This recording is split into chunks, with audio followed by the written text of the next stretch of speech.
नमस्कार दोस्तों, कैसे हैं आप लोग। आज के इस वीडियो में बात करने वाले हैं जिसके लिए इस दुनिया में सारी चीज़ें की जाती है, यानी सैलरी सैलरी सैलरी। अगर आप जो है तैयारी कर रहे हैं किसी भी जॉब के लिए तो किस लिए कि ताकि आपको अच्छी सैलरी मिल सके। तो इस वीडियो में बात करने वाले हैं बिहार में जो सरकारी ड्रेसर हैं इनकी जो है सैलरी कितनी होती है। यानी आप जो है नए नए अब सरकारी ड्रेसर बनने जा रहे हैं तो आपको सैलरी कितनी मिलेगी, ग्रॉस सैलरी कितने मिलेगी, यानी आपका कुल सैलरी कितना बनेगा, उसमें जो है कितना डिडक्शन होगा, यानी कितना जो है दोबारा सरकार एनपीएस के तौर पर रख लेती है और उसमें सरकार कितना मिलाती है। हाउस रेंट अलाउंसेंस जिसे एचआरए कहा जाता है उसमें कितना आपको मिलता है, कितना परसेंटेज मिलता है। महंगाई भत्ता यानी डीए डियरनेस अलाउंसेंस ये कितना मिलता है। यानी आप देखेंगे जो सरकारी कर्मी होते हैं महंगाई के हिसाब से तो उनकी जो है डीए बढ़ती जाती है, यानी महंगाई भत्ता बढ़ता जाता है, लेकिन प्राइवेट कर्मचारियों के साथ जो है ऐसा नहीं हो पाता है। तो आप भी चाहते हैं कि सरकारी ड्रेसर बन सके और आपके पास जो है सरकारी ड्रेसर बनने के लिए जो रिक्वायर्ड सर्टिफिकेट है वो है, तो आप जो है फॉर्म को अप्लाई कीजिए और जो है सरकारी ड्रेसर बनिए। और बताते हैं आपको इस वीडियो में पूरी की पूरी कंप्लीट जानकारी बिहार सरकारी ड्रेसर को लेकर के। बाकी जो अन्य पोस्ट हैं इनके भी अगर आप जो है सैलरी जानना चाहते हैं तो आप हमें कमेंट बॉक्स में लिखिए कि जो है हम इसका सैलरी जानना चाहते हैं, मैं सैलरी इनका भी एक एक करके बताऊंगा। चलिए शुरू करते हैं आज का इस वीडियो। लेकिन उसके पहले आपसे रिक्वेस्ट है, अगर आपने अभी तक इस चैनल को सब्सक्राइब नहीं किया है तो ज़रूर कर लीजिए। चलिए शुरू करते हैं। देखिए वीडियो में आगे बढ़ने से आपको एक थोड़ा सा जो है बस 10-20 सेकंड का एक मैसेज दे देते हैं कि अगर आप भी बिहार सरकारी ड्रेसर की तैयारी करना चाहते हैं तो जो है हमारा एप्लीकेशन है प्ले स्टोर पे एजुकेशनल AKP के नाम से EDUCATIONAL एजुकेशनल AKP के नाम से इसको इंस्टॉल कर लीजिए। और इंस्टॉल करने के बाद से जो है आप यहाँ से क्लास ज्वाइन कर जाइए जहाँ पे बिहार सरकारी ड्रेसर का संपूर्ण रूप से तैयारी करवाया जा रहा है, जिसमें आपको डेली नोट्स, क्लास, लाइव्स सारी चीज़ें वहाँ पे प्रोवाइड कराया जाइए। प्रैक्टिस सेट हो गया, टेस्ट हो गया, सब कुछ मिल रहा है जो कि बिल्कुल ऑफर में चल रहा है, जिसके लिए आप इस नंबर पर मैसेज भी कर सकते हैं 72 899 59 436। ठीक है, चलिए हम आगे बढ़ते हैं इस वीडियो में। तो आपने देखा होगा जो बहाली निकली हुई है या फिर निकलती है उसमें इस तरीके से वेतनमान लिखा रहता है 5200 से लेकर के 20,200 पोस्ट देखिएगा यहाँ पे ड्रेसर के लिए, और ग्रेड पे 1900 दिया जाता है और 7वें पे कमीशन के हिसाब से सैलरी मिलने वाली है और लेवल 2 का ये जॉब है। यहाँ पे इस चीज़ को दे दिया जाता है, लेकिन सरकार जो फॉर्म निकालती है उसमें सारी चीज़ें नहीं बताती है, बस इस तरीके से वो दे देती है कि आप खुद से समझ जाइए कि आपको कितनी सैलरी मिलने वाली है। बेसिक चीजें बता देती है, यानी जो आपका स्टार्टिंग होगा 5200 से होगा और जो आपका हाईएस्ट यानी आप जाएंगे इसी स्केल पे इसी जो है जॉब पे तो आपको 20,200 हो जाएगा। लेकिन आप इस वीडियो को देख लेते हैं तो आपको समझ में आ जाएगा कि आखिर ये 5200 क्या है, ये 1900 क्या है, ये जो है लेवल 2 क्या है, यानी स्तर 2 क्या है। ठीक है, तो चलिए शुरू करते हैं। यहाँ पे आप देखेंगे, यहाँ पे मैंने जो है आपको दिखाने की कोशिश करी है कि जो आपका क्या है पे बैंड, यानी यही है ना 5200 से लेकर के क्या है 20,200। इसमें आप देखेंगे ग्रेड पे पहला जो ग्रेड पे आता है वो 1800 का आता है। जैसे ग्रुप डी का जो जॉब होता है वो 1800 का ग्रेड पे का होता है। 1900 वाला जो टेक्नीशियन वाला होता है वही जो ग्रेड पे आपके लिए दिया गया है, यानी जो है आप समझेंगे कि ड्रेसर के लिए दिया गया, यही तो दिया गया है। यहाँ पर लेवल भी देखिए, आप देखेंगे तो कंफर्म हो जाएगा लेवल 1 ये है और लेवल 2 ये है, यानी 1900 का जो जॉब होता है ग्रेड पे का ये लेवल 2 का होता है। किसका होता है? लेवल 2 का होता है। और इसकी बेसिक कितनी होती है 7वें पे कमीशन के हिसाब से 19,900, और बहुत जल्दी आपको 8वें पे कमीशन भी लगेगा, तो सैलरी आपकी बहुत बढ़ जाएगी। तो आप समझ गए कि आप एज अ ड्रेसर ज्वाइन करेंगे तो आप लेवल 2 वाले हैं और आपकी बेसिक कितनी हो जाएगी 19,900। पहली चीज हो गई। अब ऐसा नहीं है कि आपको 19,900 दे दिया जाएगा हर महीने, आपको बताएंगे ग्रॉस कितना मिलेगा, थोड़ा सा धैर्य रखिए। तो समझ गए पहले ये। बाकी जिनका जो है 2,000 होता है उनको इनका बेसिक इतना होता है। इस तरीके से ये सारी चीज़ें जिनका जो है 2400 का जो है ग्रेड पे होता है, जैसे बहुत सारी बहालियाँ निकली है उसमें 2800 का है, तो जो है उनका जो है बेसिक 29,200 होगा। हालांकि इसके बारे में हम अलग वीडियो में चर्चा करेंगे। इस वीडियो में आपको बताएंगे कि सरकारी ड्रेसर की सैलरी क्या होगी। तो समझ गए आप लोग, यानी जो है आपका बेसिक होगा पहले महीने का वो कितना होगा 19,900 होगा। अब इसमें क्या क्या ऐड होगा, सरकारी आदमी का सैलरी काहे बढ़ जाता है, कैसे उसको बहुत सारे जो अन्य सुविधाएं मिलती है। ठीक है, तो पहली चीज क्लियर हो गई कि आपका बेसिक क्या होने वाला है 19,900 होने वाला है। यहाँ पे देखिए 19,900। अब एक चीज निकल के आती है डीए। आखिर ये डीए क्या होता है, जिसे कहा जाता है डियरनेस अलाउंसेस, यानी महंगाई भत्ता। क्या, महंगाई भत्ता। ठीक है, ये है महंगाई भत्ता। महंगाई भत्ता है, महंगाई भत्ता क्या है 10,945 यानी 55% के हिसाब से। ये जो है बढ़ते रहता है, ये कभी 2% कभी 3% ऐसे बढ़ता है। ठीक है, तो अभी फिलहाल हम 55% मान के चल रहे हैं, हो सकता है कि आपके ज्वाइनिंग आते आते ये 60% भी हो जाए, 60% भी हो जाए। तो ये जो है 55% किसका, यानी जो आपका बेसिक है 19,900, ठीक है, इसका क्या मिलता है 55%। अभी करंट के हिसाब से मान के चलते, ये अपडेट हो जाएगा कुछ दिनों में 55%। ठीक है, कई जगह भी 53 चल रहा है, लेकिन आप 55 मान के चलिए। 19,000 जो है 900 का 55% कितना हो गया 10,945। ठीक है, यानी आपका पहला सैलरी कितना बना था, यानी जो है बेसिक कितना होता 19,900 और उसमें जोड़ दीजिए कितना 10,945। ठीक है, ये चीजें समझ गए आप कि यानी आपको जो है क्या मिल गया, अब तक बेसिक मिल गया। बेसिक कितना हो गया 19,900 और प्लस जो है डीए मिल गया 10,945, ये मिल गया। इसके अलावा भी आपको मिलता है, ये सैलरी तो अब मिलेगी ही मिलेगी, डीए तो मिलेगा ही मिलेगा, और ये बढ़ते रहता है महंगाई के हिसाब से। क्या होगा, ये बढ़ते रहेगा, तो यहाँ पे ये ऐड होते रहेगा।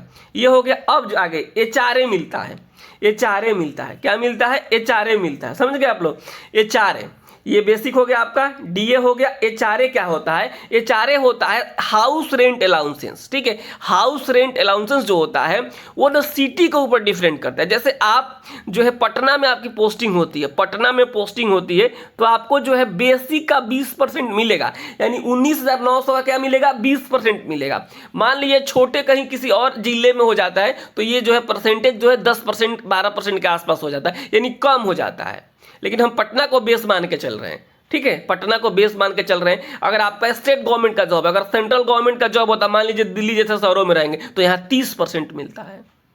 समझ गए, तो यहाँ पे 20% पटना को हम बेस मान के चले हैं। ठीक है, तो यहाँ 20% यानी बेसिक का 20% कितना हो गया 3,980 रुपया। यानी आपको सैलरी क्या मिल गई अब तक 19,900 बेसिक, डीए मिल गया 10,945, एचआरए मिल गया 3,980।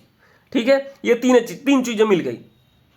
इसके अलावा पर्क्स भी मिलता है, सेंट्रल गवर्नमेंट में अलग होता है, स्टेट गवर्नमेंट का अलग होता है। जैसे कई जगह टीए मिलता है। टीए मतलब क्या होता है, ट्रैवलिंग अलाउंसेंस। मान लीजिए आप ऑफिशियल काम के सिलसिले में आपको कहीं जाना पड़ गया, मान लीजिए कि एक हॉस्पिटल से दूसरे हॉस्पिटल कोई इक्विपमेंट लाने गए, या फिर कोई अन्य चीजें होती है, या फिर अन्य कोई काम होता है, तो टीए मिलता है। टीए मतलब होता है यात्रा भत्ता, ट्रैवलिंग अलाउंसेस, जो कि गवर्नमेंट जो है कर्मचारियों को मिलता है। इसके अलावा कई जगह नाइट ड्यूटी अलाउंस भी मिलता है। मान लीजिए आप दिन में ड्यूटी जा रहे हैं तो आपको जो सैलरी वो मिलेगी, नाइट में जाते हैं तो कई जगह एक्स्ट्रा ड्यूटी दी जाती है। ठीक है, अब देखना होगा इसमें क्या क्या ऐड होता है। नाइट ड्यूटी अलाउंसेस भी मिलता है, हार्ड ड्यूटी अलाउंसेस भी मिलता है। इसके अलावा मेडिकल अलाउंसेस भी मिलता है। जैसे कि आपका तबीयत खराब हो गया तो आप अपने सैलरी से जो इलाज करवाते हैं, उसमें क्या है हर महीने आपको सरकार मेडिकल अलाउंसेस भी देती है। तो हमने कम इस सबको मिलाकर के 6,000 माना है। हालांकि कई जगह ये मेडिकल अलाउंसेस 1,000 मिलता है। उसके बाद हार्ड ड्यूटी, टीए, नाइट पर ड्यूटी के हिसाब से यानी अप्रॉक्स 6,000 हमने लिया है। लेकिन ये जो है घट बढ़ सकता है, इसमें जो है संभावना है कि ये बढ़ ही जाएगा। तो आप समझ गए कि बेसिक हो गया 19,900, डीए हो गया 10,945, एचआरए हो गया 3,980, और जो है यहाँ पे आप देखेंगे कि जो ऑल अलाउंसेस कितना हो गया जो है 6,000 हो गया। यानी अब टोटल सैलरी यहाँ पे देखिए, टोटल सैलरी ग्रॉस सैलरी। ठीक है, ग्रॉस सैलरी कितना बन गया, बेसिक 19,900, ठीक है, डीए हो गया 10,945, एचआरए हो गया 3,980, और जो है यहाँ पे तमाम जो है मेडिकल, टीए, नाइट अलाउंसेस वगैरह जो कितना हो गया 6,000। तो टोटल ग्रॉस आपकी यानी ड्रेसर की सैलरी कितनी बन रही है, यहाँ पे देखिएगा 40,825। यानी आपकी सैलरी बन रही है कितना 40,825। कम से कम पहली सैलरी ज्वाइनिंग आप जिस दिन करेंगे उसके एक दिन के बाद आपके अकाउंट में 40,825 रुपये आने चाहिए, लेकिन आएगा नहीं, उसमें कुछ कटता है। कटता इसलिए क्योंकि आप ना देखेंगे कि सरकारी कर्मचारी रिटायर हुआ तो 50 लाख मिला, 20 लाख मिला, ऐसा आपने सुना होगा ना। तो पैसा कहाँ से आता है 20 लाख, अब आपको बताते हैं। ये समझ गए आप, ग्रॉस सैलरी 40,825 रुपये। अब इसमें डिडक्शन होता है। डिडक्शन कैसे होता है, सरकार एक नया स्कीम लाई है, न्यू पेंशन स्कीम, इसके तहत जो है डिडक्शन किया जाता है। यानी आपका जो बेसिक है ना, बेसिक कितना है 19,900, ठीक है। और जो डीए है, डीए को क्या किया जाता है इसमें, यहाँ पे डीए 10,945 है। यानी जो बेसिक हो गया 19,900 यहाँ पे, और जो है 1 मिनट हो जाए, बेसिक हो गया कितना 19,900 और डीए कितना है 10,000 जो है यहाँ पे 945, 10,945। इस दोनों का जोड़ करके इसका जो है 10% निकाला जाता है और सरकार इतना काट लेती है आपके जो है 40,825 में। अब परेशान मत होइए, सरकार काटती है लेकिन ये आपको रिटर्न भी करती है। जैसे सरकार कितना काट लिया आपसे 3,084 रुपये, क्या की आपका जो 40,000 ग्रॉस बन रहा था उसमें 3,084 रुपये कही कि नहीं भाई आप मुझे दे दो, इसको मेरे पास रहने दो, मैं आपको बाद में दूंगा, क्योंकि मैं अभी आपको दे दूंगा, आप खर्चा कर दोगे, फिर रिटायरमेंट के समय आपके पास कुछ नहीं बचेगा। सरकार समझती है कि 40,000 कमाए या 50,000 कमाए सब खर्चा कर देते हैं और हो जाता है। तो सरकार क्या कहती है कि चलिए आपका हम 3,084 रुपये लिए, एक अलग एनपीएस का अकाउंट होता है, समझिए इस तरीके से मोटा मोटी आपको बता रहे हैं। एनपीएस का एक अलग अकाउंट होगा आपका, जो है उसमें सरकार क्या करेगी कि आपका 3,084 रुपये ले लेगी और अपना जो है 14% के आसपास क्या करेगी 4,318 रुपया खुद कहेगी कि हम आपका ले रहे हैं तो ठीक है, लेकिन हम अपने तरफ से भी देंगे आपको। यानी अपने तरफ से क्या करेगी हर महीने 4,318 रुपये देगी और यहाँ पे क्या हो जाएगा आपके एनपीएस वाले अकाउंट में 7,402 रुपये जमा होने लगेगा, ठीक है। 7,402 रुपये जमा होने लगा। यानी एक साल में जो है समझिए कि 82,84,85,000 रुपया क्या हो जाएगा आपके अकाउंट में जमा हो जाएगा। वो जो है बिल्कुल एनपीएस वाले, वो रिटायरमेंट का समय मिलेगा। 30 साल जॉब के तो 30 लाख हो गए, लेकिन वो बहुत ज़्यादा हो जाता है क्योंकि उसमें जो है उस पर जो है इंटरेस्ट भी मिलता है और आपको जैसे जैसे आपका प्रमोशन होगा तो सैलरी बढ़ेगी तो ये कटेगा, ये जब बढ़ेगा, ये जब ग्रॉस सैलरी बढ़ेगा तो ये भी बढ़ेगा और जब आपका बढ़ेगा तो सरकार का भी बढ़ेगा। समझ गए आप लोग। तो ये 7,000 से 8,000 होगा, 9,000 होगा, 10,000 होगा और इस तरीके से जो आपकी जब आप रिटायरमेंट के समय जाएंगे तो आपके पास एकाध करोड़ों में पैसे हो जाएंगे। और उस करोड़ों में क्या करता है सरकार कि आपको जैसे मान लीजिए आपके पास 2 करोड़ जमा हो गए तो 2 करोड़ में क्या करेगी सरकार की जो है आपको 1,20,00,000 के आसपास जो है क्या करेगी सरकार आपको दे देगी, ठीक है। कि मतलब 60% के आसपास क्या करेगी आपको दे देगी कि भाई ले जाइए, अब जो है रिटायर हो गए, कुछ घर और बनवाना है, जमीनों में लेना है तो ले लीजिए, ये सब कर लीजिए और बाकी जो आपका बच रहा है इसको हम पर महीने देंगे, यानी पेंशन के तौर पर आपको हम देंगे। समझ गए आप लोग, ये मोटा मोटी चीज़ें होती हैं।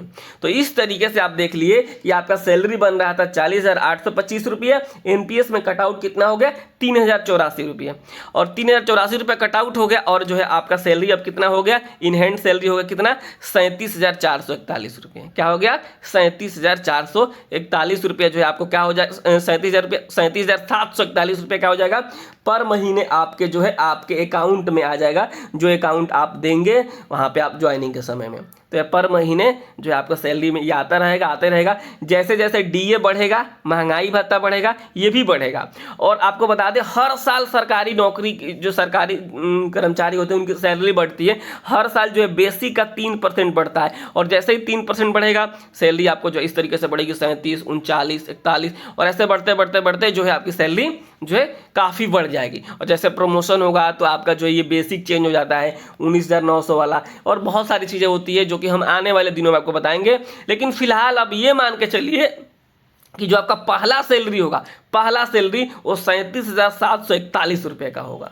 समझ गए आप लोग, सबको पूरी जानकारी हो गई होगी। तो अब जो है हमारा एप्लीकेशन डाउनलोड कर लीजिए जो कि प्ले स्टोर पे है, एजुकेशनल पी के नाम से। प्ले स्टोर पे आप जाएंगे तो जो है आपको एक एप्लीकेशन मिलेगा एजुकेशनल पी, आप सर्च करेंगे ना प्ले स्टोर पे जा करके एजुकेशनल AKP, इसको आप लोग सर्च कीजिएगा, सर्च करके इसको इंस्टॉल कर लीजिएगा। इंस्टॉल करके आप जो है आने वाला ड्रेसर की भर्ती हो फिर तमाम भर्ती उसकी तैयारी नोट्स वगैरह सब कुछ यहाँ पर देख सकते हैं, समझ सकते हैं, सुन सकते हैं, ये सारी चीज़ें हैं। ठीक है, तो इस वीडियो में इतना ही। नमस्कार, धन्यवाद।